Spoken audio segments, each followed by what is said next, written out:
ইদানিং আমার আগে পিচ্ছিটা উঠে বসে থাকে। পরে একা একা এখন আর হাঁটতে যেতে পারতেছি না। এই বাচ্চাটাও আমার সাথে সাথে প্রত্যেকদিন হাঁটতে যায়। তারপরে আর কি হেঁটে আসছি, আসার পরে আমাদের নেইবার্সদের গাছগুলা দেখলাম। আমারও খুব মন চায়, কিন্তু আমি খুবই অলস। একদিন লাগাই, মানে একদিন হয়তো লাগাবো, বাট এরকম টেক কেয়ার করবো না। সো সাহস পায়, খুবই অলস। তো যাই হোক, কয়েকদিন না, লাইক 2 দিন আগে আমরা নেহারি বসাইছিলাম।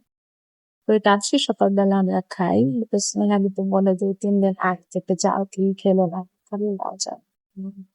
তো এখানে ছোট্ট একটা নেহারির রেসিপি শেয়ার করে দিচ্ছি। নেহারিতে তো তেমন কিছুই দেওয়া লাগে না, জাস্ট গরম মশলা দিলাম, একটু আদা বাটা দিলাম, একটু লবণ দিলাম, একটু হলুদ দিব, দ্যাটস ইট। আর 2-3 জাল দেওয়ার পরে এটা লাস্টে একটু বাগার দিছি। আর বাগারের সময় মনে ছিল না ভিডিও।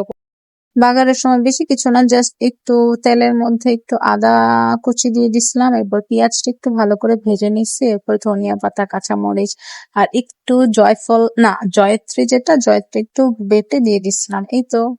তারপর সবাইকে নিয়ে খেলাম, নেইবার্সদেরকেও দিলাম। এরপরে বাচ্চাদের জন্য একটু বাদাম গিয়ে ভাজলাম, খুবই ইজি ওয়েতে, ওভেনে জাস্ট 2 মিনিটস এর মধ্যে দিয়ে দিছিলাম।